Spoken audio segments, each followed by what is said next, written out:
It is exactly 3 minutes gone past the hour of 9 on the AM side, and this is the political and current affairs prog show. We call it the Eagles Outlook, where we look into matters that concern politics and current affairs, and also critique by adding our voice in the discourse. And this is just so that we can ensure that we indeed drive the conversation that throttles our country into a better conclusion and a better future for a generation that is yet, oncoming, that does not have so much knowledge about the political terrain in our country, with the bid in a bid to shaping our own society. Well, anyways, my name is Udwak Daniel, and there's been a topic that's been on the front pages of Nigerian newspapers, and it comes from the place of rocking political parties. First of all, we've got the PDP. The LP has been having issues, right? The PDP now has got issues about the national secretary issues, where, of course, two persons from same ethnicity have decided to exchange punches. But then we're looking at the APC today, and one of the APC's staunch men, or elder, well, what would you call it, an elder statesman? Well, top contributors would be El-Rufai, right? His criticism of the APC is making waves in Nigeria politics. The former governor of Kaduna State strongly criticizing the ruling party for lacking internal democracy and failing to uphold its founding principles. Now, he also went further to accusing the APC of abandoning its core principles, such as fighting corruption, rebuilding the economy, and enhancing security. El-Rufai also went as far as saying that he no longer recognizes the APC. He no longer recognizes the APC. In fact, he cited the fact that the party hasn't held any major meetings in 2 years, including the National Executive Council NEC and caucus meetings. Now, he is also calling for a higher leadership standards. Right, he's arguing that the minimum requirement of a secondary school certificate is insufficient for leadership positions. Now, El-Rufai believes that this is why Nigeria ends up with poor leadership, and he's urging opposition parties to form a broad coalition to challenge the APC, which he is even a member of. Now, he's warned that democracy is under threat. Peter Obi has said that too as well, that democracy was under threat. We've seen Atiku Abubakar also saying that the democracy in our country today is under threat. And all the well-meaning Nigerians have also added their voice, against this backdrop. Now, that being said, he also looks at a place of warning, telling the opposition parties like the PDP and Labour Party that they are facing, their internal sabotage. That's what they are facing. So whatever it is that's going on, within and among their ranks is an internal sabotage. Now, El-Rufai's comments are quite striking. And many are wondering if he's preparing to lead an opposition movement, or if this is a final break from the APC. He's cited a poll indicating that 75% of registered voters might abstain from the 2027 elections, which he sees as a dangerous sign for Nigeria's democracy. El-Rufai is urging opposition leaders to set aside their differences and form a united front to protect democracy in Nigeria. Now, we'll be having our guest, get into the discourse very early in the discourse this morning, and that will be none other person but Agaba Wilson Agaba. Yes, is going to be adding his voice in the discourse. He is a public affairs analyst, a business development consultant, and he will give us what he believes it might be the unraveling of these situation as it stands. The APC has not been finding this funny, as it also because having one of their own, come out in the open to make this strong accusations of the party, seemingly as though it's a slap in the face. And quite a number of them have also come out, to adding their voice in the same discourse. But then let's look at a little bit of what I call it a background to the story now, so that you have a better understanding where we are coming from and probably where it is that we are headed. So, the current state of politics in Nigeria, where the ruling All Progressives Congress APC has been facing criticism for its handling of various issues, including the economy, security, and corruption, is one that is not new to us, because the APC was formed in 2013 as a merger of several opposition parties with the aim of providing a strong alternative to the then ruling People's Democratic Party, the PDP. However, though, since coming into power in 2015, the APC has been plagued by internal conflicts, corruption scandals, criticisms for its handling of the economy and security, even in the context of Nasir El-Rufai's criticism of the APC government and its call for opposition parties, to unite. It can be seen as a significant development in the country's political landscape. Well, let's connect with our guest, because before I give you some other, thoughts from some stakeholders who have also added their voice in this discourse. Well, let's get with you, Mr. Agaba, Wilson Agaba. Good morning. Good morning. Yes, welcome aboard to the Prog Show this morning. Thank you very much for having me. That's right. Well, Mr. Agaba, stakeholders in the story of this El-Rufai, hitting at the APC, where you might want to consider El-Rufai himself, the former governor of Kaduna State, I beg your pardon. Daniel Bwala is a special advisor to the president on policy communications, and Bala Ibrahim, the national publicity director of the APC. They have statements. El-Rufai has come at the party, and one of the things that he has looked into is the fact that the APC has abandoned its core principles, one of which would be fighting corruption, rebuilding the economy, enhancing security. It says he no longer recognizes the APC. He went further to say, calling for higher leadership standards. He argued that the minimum requirements of a secondary school certificate is insufficient for leadership positions. He says that's why we are ending up with poor leadership and so on.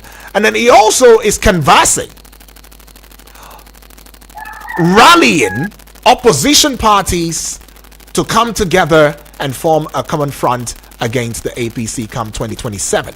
Also advising these political parties, such as the Labour Party and the People's Democratic Party, saying that whatever internal rancor that they are facing is a sabotage, an internal sabotage, within the party. Let me give you some of the, voices of stakeholders. Now, El-Rufai says, I no longer, and I quote, I no longer recognize the APC. No party organ has met in 2 years. No caucus, no NEC, nothing. You don't even know if it is a one-man show. It's a zero-man show. Now, Daniel Bwala says, my senior brother, if you were to be in the government and cabinet, would you have held and expressed the same position? And now Bala Ibrahim is saying El-Rufai is entitled to his opinion, but that is not to say that is exactly what is happening in the APC. What would be your own voice in this discourse this morning? Well, for me, I don't see anything spectacularly different from what we had in the PDP.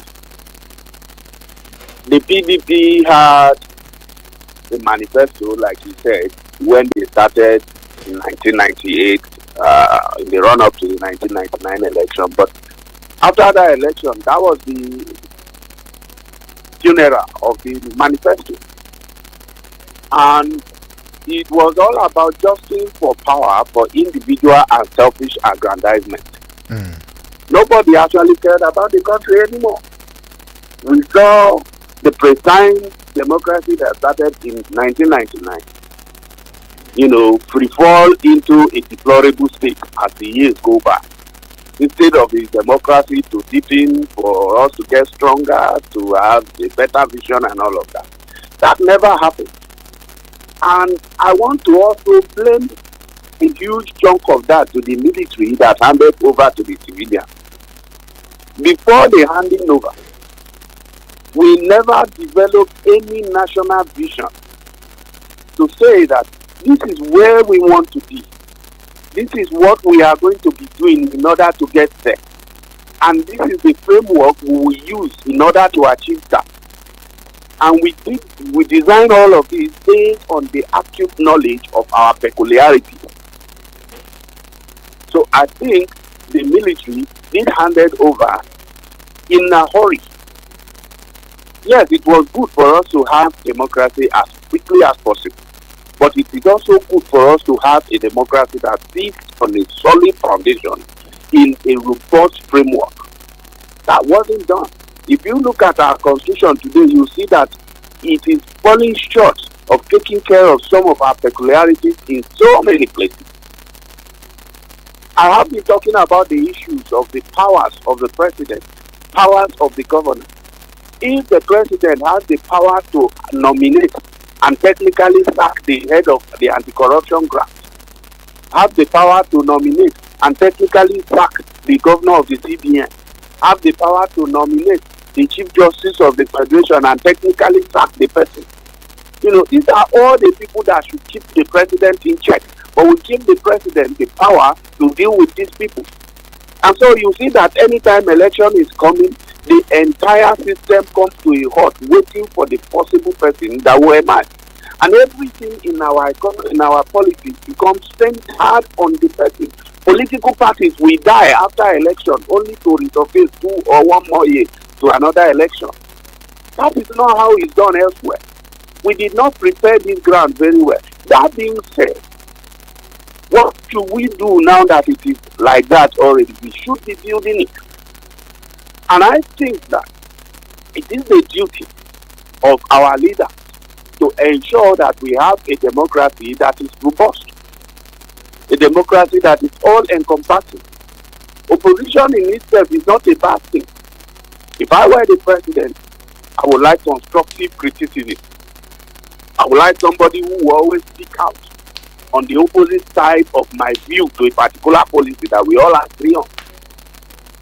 But is that what we do as opposition? Sometimes we just malign, we just misinform, we just instigate.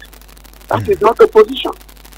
And the reason opposition is the way it is because it has never been based on ideology. The American people from whom we copy this democracy, what do? They have a vision for their country. We want to be the most powerful country on earth. We want to be the global police. We want to be this, we want to be that, we want to live in technology, and they have a policy that helps them achieve that. So whether you are a Republican or a Democrat, you only tell them, this is how we should do it in order to get our vision. Whereas the Democrats say, okay, let's go ahead, give aid to as many people as we can. Let's plant bases in different countries. Let's join NATO and let's try to checkmate the countries that may come up against us in the future. And they have other policies that they have their, the Republicans are mostly saying, why don't we focus on making the home front stronger? But all of them, what are they doing? They want to make America strong, domineering, make the economy of America better than any other one in the world. But what is the vision, the Nigerian vision that all political parties and politicians buy into in the country today? The absence of this unified vision is the reason there are no ideologically based political parties. And because political parties are not based on ideology, the reason why people can move from one party to the next, win an election on this party, and then become to the one you think is the ruling party. So all of these things put together is what is modeling the political environment up so that you can't even have a clear vision. And then during campaign, you see people saying things that is not even in line with the position they are vying for. You see people are vying for parliamentary positions. I want to be a House of Rep member, I want to be a senator, I want to be a House of Assembly member, and they are telling you we'll build bridges, we'll build schools. It's not your job. Your job is to make laws. And you see, it is a reason we have not also had proper orientation and information, political education at the grassroots. So all these issues are there. We know them. It has been there since 1999. The APC came up. We thought that they were going to lay a solid foundation, but because in their haste to grab power, they also failed to do the right thing. And the president at the time, who usually becomes the leader of the party, wasn't a good politician. So he focused on administering the country without administering the party. The onus was on him also to enforce a structure and lasting framework on the party. That I think he failed. And that I think people who were assisting him did not point him in that direction. And that's the reason the party became what it was. It took the grace of God for the party not to fall towards the primary election. So that party, in as much as maybe the few founding members had in mind to put together a party with a proper framework, like he mentioned, and that has always been my own, my own inclination too. Let's have a party that is funded by the members so that nobody can hijack the process. But they didn't do much to establish that. And that's what we have today. I agree with him. The advice he gave. Let's have another political party. But this political party should be built on ideology. And people who so much believe in this ideology should be able to give a monthly due to support this ideology. Because for a democracy to really change the life of Nigerians, we need to have strong political parties. The political parties will be the one to say, okay, these are our manifestos for the country. We want to invest in agriculture, we want to make Nigeria a food hub for Africa or for the world. We want to make sure that we are also heavily invested in technology. We want to do this, we want to do, so that when they have a president, they have governors, they have senators, all of them agree on this vision. And when they get to work, a policy that is developed at the same time will have the contribution of the governors, the senators, and the House of Rep members, House of Assembly members. And once it is done at the top, it is cascaded and it is implemented at all the tiers of the government. You see that under the Buhari administration, they had very good intention for agriculture. But what did the state do? Benue State, for instance, the food basket of the nation, the governor did not take any advantage of the agricultural policy that the Buhari administration was pushing. And so did many other governors. So unless we have a unifying platform, which is the party that pushes the agenda, and the party is able to say, if you don't get on board on our party policy, we will not give you the ticket again. Or if you don't even get on board, we will use our House of Assembly to impeach you as a governor. We will rally our members together at the grassroots to recall you as a senator or as a House of Rep member. Unless the parties are this strong, we cannot get anywhere. So I support Malam Nasiru when he talked about building a strong opposition, a position party that is built on a lasting framework, a party that is sponsored by its members. Maybe once the opposition does that, the ruling party can also begin to adapt to that. Yeah, and that will become a good way for us to go. But I do understand. Yeah. How people want to view El-Rufai, and which might be valid. You know, El-Rufai was a strong supporter of the current president. Exactly. During the primary, a lot of people say he was instrumental. I know he went to court, he even proclaimed on an issue that was supposed to be out of his jurisdiction, which is the monetary policy of the CBN at that time, where he came out to announce that Kaduna people are free to use the old currency, even when the president had given a deadline for the old currency to be used and all of that. And he went to court. He claimed that it was targeted at making the party lose the presidency. A lot of things he did. Then, of course, the current president won election and he was nominated, and for some reason he was stopped at the National Assembly. And then he nowhere to be found, and then he surfaced after like 2 years, and there we are. Good. So people will say he is saying all of this because he wasn't given a position to put his hand in the pie. But then I want to separate him and his antecedent from the factual and true statements he has made. Okay. In as much as we may question his beliefs in this and his loyalty to this vision, but what he's saying is the truth. Okay, what he's saying is the truth. All right, well, I'll give you a personal account. I mean, there's a personal account related to this story. I mean, is one of a Nigerian citizen who has been affected by the country's economic and security challenges. I mean, this citizen may have lost their job due to the economic downturn, or may have been a victim of insecurity in the country. Now, they may be feeling frustrated and disillusioned with the current state of politics in Nigeria, and may be looking for a change in the 2027 election.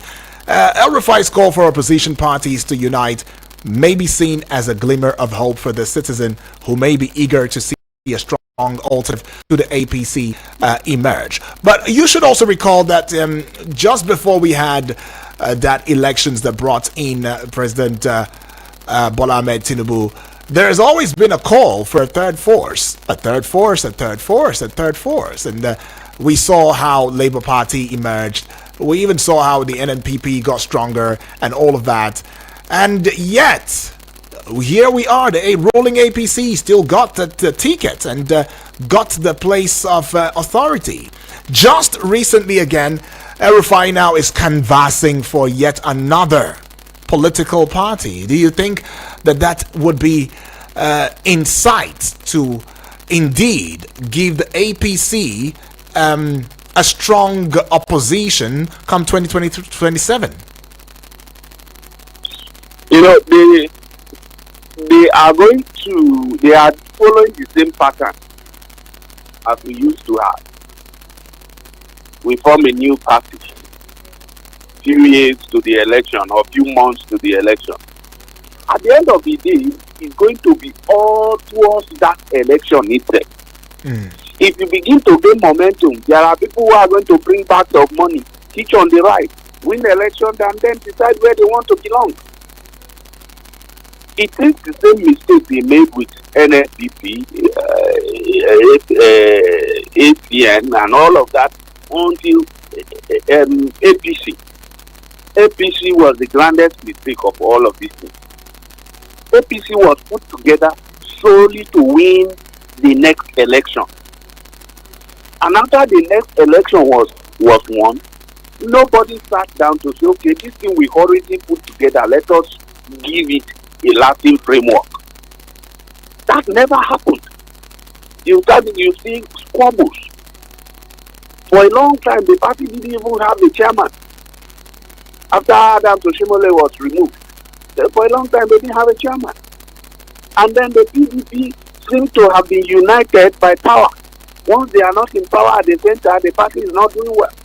Maybe it's one governor funding it like Wike did for a long time. And they want to own the party.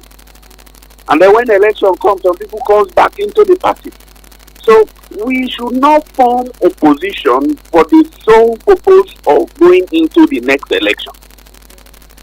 A political party is a long-term project. You can start this year and say what we want to do is to ensure that we get members who believe in this ideology. Let's craft an ideology first before we form the party. What will be our ideology? It is this ideology that we are going to sell to the members that will join us. And when the members join us, we can now say, okay, election is one part of it. So the 2027 election, if we can field candidates, fine. If we win, fine, but if we don't, we continue building our party for the next election. So if we have like 6 years to build a party and also make sure that our principles are entrenched in our members, we have regular meetings, we have regular orientation programs and all of that.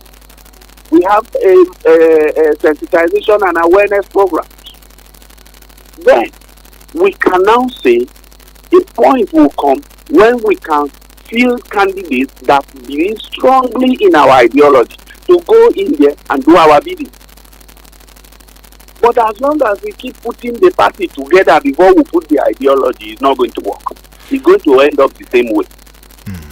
In science, if you do a particular thing in the same way over and over again under the same environmental condition, you are going to get the same result.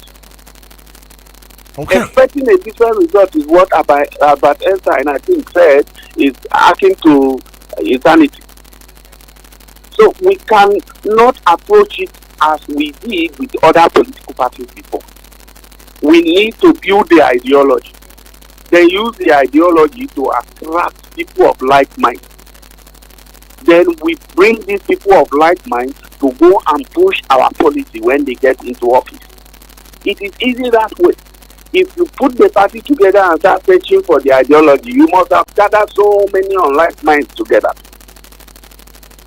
So you're saying that the kind of politicians and we have today is not based on the party's ideology, but is mostly personal interest. It's mostly for personal interest. I used to tell people when Nigeria and say, if the PDP has destroyed this country, and somebody comes out and says the APC has finished this country, and I tell them, can you sit yourself down and start asking yourself a question? Who are the current members of the APC? And who were the members of the PDP that wreaked the havoc on this country? You will find that in the APC today, you can almost count on the top of your fingers those who have never been in PDP before. Majority of the people you have in APC today used to be in the PDP. You see people who have spent 8 years being a governor in PDP, they are now in APC and they are telling you that PDP destroyed this country. Is it the P and P or the logo that is umbrella that was causing the havoc? It is these same people who were the working components and elements of the party that did what they are now condemning because they are on the other side. Okay. Well, let me put a pen to you. It's never about the party, but about the individual that make up the party. All right. Let me and put. As long as any new party constitutes of this same individual with the same mindset they had in the other party, this party will end up like the party that they made to end before. All right. Putting a peg to your thoughts right there. We will go on a recess. When we come back, of course, we get to hear from family members and what they think in this discourse. And then we will connect with you, intermittently to give your, responses to, some of these questions that we ask in the process of the discourse. Right. This is Eagles 102.3 FM Abuja. We're heading out on recess. We'll be right back.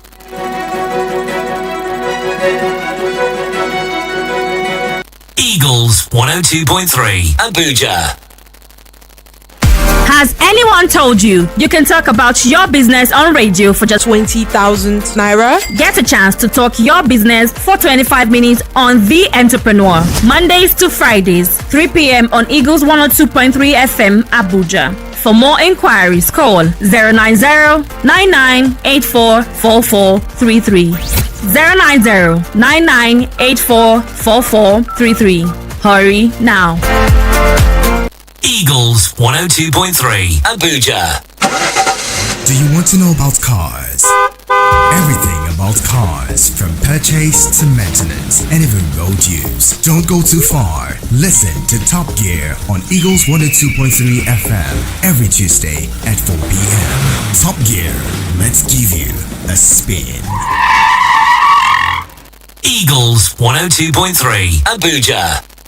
Back from recess now, it's still the political and current affairs prog show on Eagles 102.3 FM Abuja. Kindly get across social media platforms right there and do well to imprint your presence. How do you do that? Subscribe on the YouTube channel at Eagles FM Abuja and give us a like and following on Facebook at Eagles FM Abuja. We're looking at the matter that concerns El-Rufai criticizing the APC and as well calling calling for opposition parties to unite. And three key angles that El-Rufai is looking at was the fact that the ruling party lacked internal democracy and that it failed to uphold its founding principles, and accusing the APC of abandoning its core principles such as fighting corruption, rebuilding the economy, enhancing security. He also came from the place of the requirement, to take on leadership, roles, saying that, look, we should seek for higher leadership standards. And that argued that the reason we are having the type of leadership that we have today is because of the leadership standard requirement that is put in law for those who are supposed to, whom we deem should be at the helms of affair of leadership, canvassing the thoughts of a collective people within a collective state or nation, if you like. And he also came from a place where he's saying rallying opposition parties to come together, unite, and form a common front against the APC come 2027. But then there are some persons who share thoughts and saying, hey, sometimes the message might look so good, even as the guest is agreeing to, but then you might want to consider the past antecedent or the character of the person in question who is passing this message. But others will say, no, there's no need for the character because the message might just be what we need to push forward. Now, what would be your thoughts in this regard? What questions, what angles are you seeing from this? Are we to look at El-Rufai's statements and take them seriously? Because as far as the APC is concerned, the APC had given their response to El-Rufai's comment, with the National Publicity Director, Bala Ibrahim, saying that El-Rufai is entitled to his opinion, but that the party will not be swayed by his criticism. We also saw where the special advisor to the president on policy communications, Daniel Bwala, expressing disappointment and accusing El-Rufai of treachery. What will be your thoughts now? Giving you the numbers 0907 353 0044. The other number is 0908 766 8888. And the WhatsApp portal number is 0909 705 4450. You too can send a message via the WhatsApp portal, send a voice note as well via the WhatsApp portal, and we will take that message and herald it to the world. Taking this call. Hello, good morning. Good morning, how are you doing? Yes, good morning to you, my brother. What's your name? Where you calling from? This is Coco, calling you from Coco, welcome aboard. Talk to me. Okay, sir. Yes, good morning to you, I guess. Yeah. I want to say, yes, your guests are spoken well.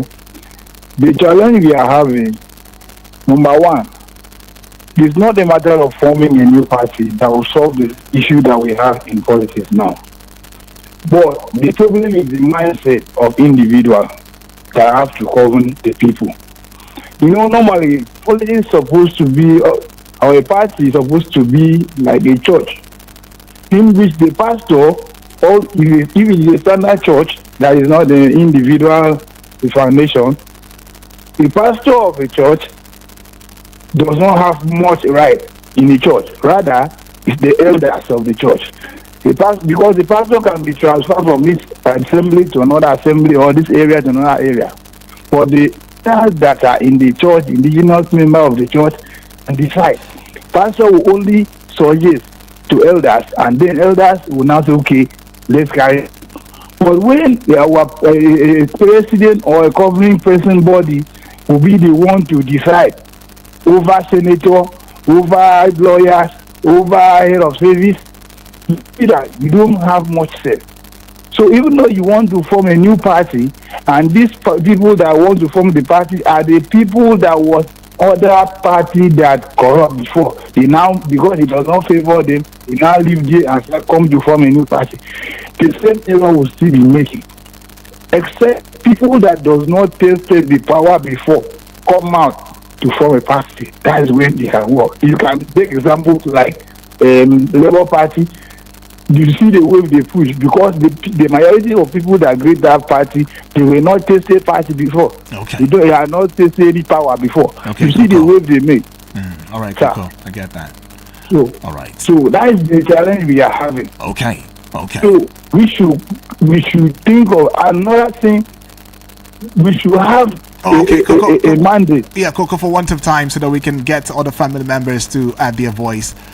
We appreciate your thoughts. Right, Coco, right there saying that it seems as though we are having a reshuffling party system, and rather than having a party system that is free of saboteurs and there are no newcomers, so it's more like we're recycling it. But let's go here from yet another. Hello. Yep. Good morning. Yep, Barrister. Obasanjo. Okay. Good morning, Barrister. Yes, Obasanjo from Omale, right? Yes, Obasanjo from Omale, Niger State. All right, Obasanjo, talk to us. Go straight to it. Let's get into it. Thank you. Yes, please. Like the first caller and our guests have well spoke very too well. Okay. The internet democracy that we have in this country, I think the bourgeois are cheating the masses of this country. I am agree of El-Rufai 100%. We all know the damage that the political party of El-Rufai joined, although he was a member of PDP. When 2014, he came back to, or 2013, he came back to APC. And he knew that the odd damages that they put when the former president Buhari was on board. We know the role that El-Rufai played in the north, giving the ticket. He was not a fan of Mr. President now, but the way of manner of President Buhari did was making El-Rufai to be aggressive, supporting President Bola Ahmed Tinubu in the north. And I am telling you, in the north, the cold north listens to what anybody will say. I am telling you, from Sokoto, Zamfara, Katsina, Bauchi, Adamawa, Yobe, Maiduguri, and Kaduna, you might want to hit the nail on its head so that we can just move on. Yeah, what I'm trying to say is that El-Rufai will play a big role if El-Rufai would tell the other political party like PDP. I don't know what is wrong with the PDP members. What is wrong with the name who gave the mandate to lead the PDP? They are cheating the masses of this country. The masses of this country are clamoring for PDP. Why? Because in the first phase, they have seen what PDP did right, and some of the president loyalists are financing PDP now. We call on them now. We don't want to say anything now, but they will allow us to say something. One lie. They should think twice. Thank you. Appreciate. Well, Obasanjo right there. Hello. Good morning. Hello. Good morning. Yes. Good morning to you. How are you? I'm very well. I want to greet the students there. Right. Yeah. What will work for El-Rufai now? Tell us your name and your location. That's you want to know my name? Yes, my name is Bibi Blessing. I'm calling from Osako. All right, Bibi, go ahead. I want El-Rufai give us small secrets where we don't know for party, because we will know there for party. How our vote can feel cast? Now question where I ask El-Rufai be that. How our vote can feel cast so that next election where they come, we know so we can go polling unit, we vote, our vote can cast. All this one, I will not need to blame one another, because I want to know which party El-Rufai did before. I want our guests to tell me, is it a PDP El-Rufai did before or APC na e dey before because e go wetin no good wey go dey bring come out for us because I know when they dey there their eye go close when they don comot there they see the light what you no do well what you no for sure well so no how our vote go take count make El-Rufai tell us that secret so that may we follow that secret so that may our vote count na be my question. All right, how will our votes count is what BB Blessing is asking. But then there are some persons who are also of the thought line asking to seeking to know whether or not these criticisms from El-Rufai will indeed affect the performance of the APC in 2027, and what can the APC do to avert that, to gain their stand and hold strongly, even in 2027. Well, we're still taking your calls and your reactions right there, looking at the criticism of El-Rufai of the All Progressive Congress, that's the APC, and also the rallying for opposition political parties to come together in a common front and stand pari passu the APC come 2027. Hello, good morning. Yes, good morning to you, Dr. Yes, Yudi. good morning to you, my brother. Thank you so much. I remain my humble self on Motayo, reaching you from the city of Galadima this morning. Talk to us on Motayo. Thank you so much. All protocols, I salute your guest. Right. Your guest has spoken preeminently well, you see. Right. I want to say something. You see, aside, before getting to even building the ideology in parties today, I mean, so that we can actually, because yes, I agree with what he has said about building an ideology first before going into looking at coalition and all of that, so that people work with an ideology, bring in like minds. You see, but before then, when you have a system that is being run like ours, where citizens of the country or of that, nation don't really believe that we have laws that work anymore, because sincerely, Dr. Yudi, if I ask you today, what is the status, what is the situation report of our laws in Nigeria today? What is the status quo of our law and order today? What is the present situation of our judiciary today? Where somebody is an election, you see the clamor for a candidate, and then in a state or in a region, and then all of a sudden another candidate declared winner against all odds. There are evidences presented to show that this thing was rigged, and then the law will declare the person who is supposed to come second or even far third at first. Now, in such a situation, what is the status quo of the law? What is the stand of the law? Who is being punished for doing the wrong thing?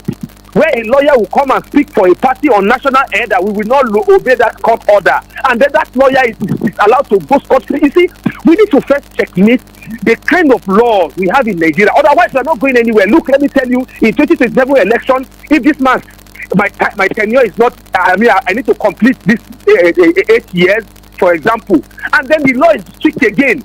In same manner it works, because most of us believe if something went wrong in the last election, in the last 2023 election. So if it is strict again, we will still have the same thing going on. Our coalition will not work. We will take it to the court because he has the powers to actually suggest, to put in the CJN of the country. Yes, we need those powers that our guest talked about, that is being given to our president, because he has the power to put in and remove. He will remove. I don't know if you understand. They will still do his bidding. I can't give you a job and you work against me. I can't employ you in my company and then you work against me. It doesn't work like that. So if I have the power to put you in office, of course it is my bidding you will do. Okay, one more time. So I don't know. So we need to work on our laws. We need to demand that our laws work first before we can now demand credibility, because it is the law that will put people to order. Today, politicians do things at will, out of law, against the law. Okay. But they are not punished. They have what is it called? This thing that protects them against immunity clause. Immunity clause. Immunity clause, okay, exactly. So we need to check on those things. We need to make sure that our laws are working. Okay. That's why you can see in other countries, somebody is in office and he will break the law. Yeah. Thank you so much, Appreciate. I get that. Well, we understand that emotions will run high and sentiments run deeply, but let's try to keep the time, okay? 2 minutes is allotted to each and every one of us so that our voices will be heard, and we can allow for every other person to have their voice in the discourse. But yeah, that's what the conversation is all about. So let's go to the WhatsApp and see what you have said via the WhatsApp portal. Now I see this one here, and it says Okay, good morning, Sir UD. This should be from Abbas. All right, Abbas reporting from Dusay. Malam El-Rufai can be likened to a pseudo-critic.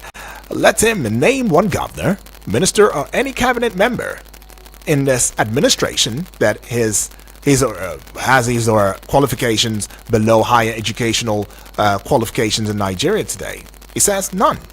We should stop this constant habit of criticizing a government when it's not in our favor. El-Rufai, who happens to be very educated, is one of the worst performing public office holders, both as minister and governor of Kaduna State. Thus, educational qualification guarantee nothing in delivering dividends of democracy. In line with the above, whether political parties come up together to form an alliance opposition is not a yardstick they can solve Nigeria's problems. Obviously, political parties in Nigeria lack ideological framework to play the role of a strong opposition in Nigerian politics. You can't build a strong opposition around people whom have been part of the system that bastardized this country. Okay, Abbas says thanks right there, and he's given that one from Dutse. Well, let's go take this voice note. Do well to keep your calls and your thoughts coming, whether via the WhatsApp or via the studio numbers as I earlier had given. Well, let's go take this voice note right now, and we will indeed get with the discourse, right? It is Eagles with FM's Eagles Outlook. Hearing from this one now. Okay. Good morning, Prince Daniel. Yes, good morning to you. My name is Polycat. All right, Polycat. I just let me contribute to your to the topic online concerning our political leaders and the parties. To be frank with you, I don't think I have hope in Nigerian democracy because at least I'm above 50, a little above 50, and with my existence in Nigeria, I've never really enjoyed the dividends of democracy as even as maybe 40%. You see, the way political parties are one, they are all running for their own betterment, for their own selfish interest. If this political party controls the government and win the elections, it takes it all. It's just a game of the winner takes it all. They don't look at what is happening. They don't look at what they want to do. Okay, in a situation whereby a strong political leader will tell you, if you come to our party, your sins are forgiven. It shows that they don't really want the true democracy. It shows that what they want is self-content, something they will do among themselves. If you struggle to belong, you belong. If you don't belong, you're out. So that is all it means. So how do we have faith in this kind of democracy? How do we have faith in this kind of thing? It means in the next 50 years we are going to be in the same page. That is what it means to work. All right. I don't know how else the Nigerians will understand it this way. I get that. Well, you overshot the time though, Polycat. Appreciate. We keep saying it every now and then that please 1 minute 30 seconds or 1 minute 35 seconds for the WhatsApp voice notes, right? But thank you, Polycat, for that one. Well, then we'll connect with our guest in a short bit for him to also give us his thoughts in the discourse. But going on Facebook now and seeing whether or not we have some messages as well as the YouTube channel. Okay. All right. A breeze through shows that there isn't. But I implore you to get on there and add your voice loudly and clearly in that arena. All right. Well, trying to get on with our guest again, connecting with him in a short bit. But then there has been some, concerns. I mean, there's been quite a number of concerns in this regard. I mean, some are looking at the fact that the APC government's, economic policies, facing criticism, as to being ineffective in addressing the country's economic challenges. I mean, including high unemployment, inflation, poverty, that the government's handling of the economy has been seen as a major factor in the country's economic downturn, and this may be a key issue in the 2027 elections. Some other thought lines going on in there, but yes, allow for this little break as we still try to connect with our guest in this very little time so he can give his thoughts on the conversation or the discourse that abound on here. Okay, well, there's another place. What impact or what is the impact, the social impact of the APC's criticism, and how may it affect the country's social cohesion? I mean, some experts have come out to saying that The social impact of the APC's criticism is quite significant, as the party's handling of the various issues has been widely criticized. Now, this criticism may affect some social cohesion, as many Nigerians may be feeling frustrated and disillusioned with the current state of, politics in the country. And the social impact of the APC's criticism may also be felt in the form of increased social unrest and conflict. Right? But then trying to still get with our guest now. Don't know. This is what we're talking about. The tariff issues, the telecom providers, and all of these. It makes you wonder what justification there is for the 50% tariff hike. But then we're still trying to get across to him. Should we not be able to do justice in getting across? Oh, okay, that's fine. We just got connected then. All right, so Mr. Agaba, please, if you can, in 1 minute, I would appeal. In 1 minute, I've been trying to get through to you, but to no avail. Just give us a wrap up, to the discourse. So I think from all the messages you read, yes, and the contribution from the callers, we all agree that if we need to build a new party system in order to change the political landscape, we need to build a strong ideology. And we need different people with different ideology and different background.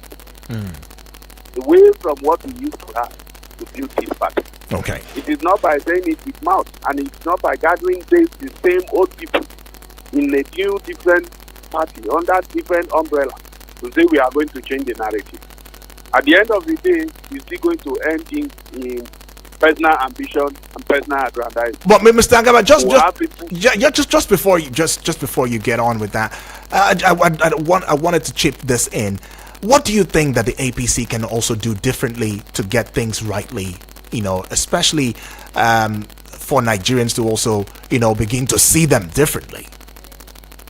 The problem with the PDP is the APC. The APC. The APC. Yes. What can they do differently to make things right? I think what the APC needs to do is to set up a channel that allows them to get a real feel of what is going on in the country today.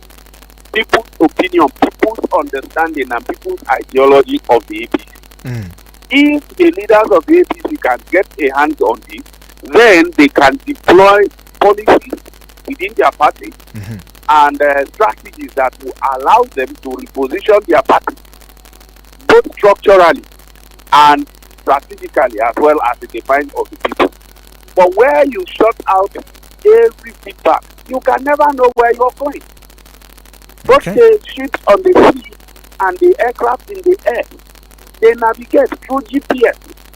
And what they do is to have a reference point to say, I am this far from this and I am this close to this.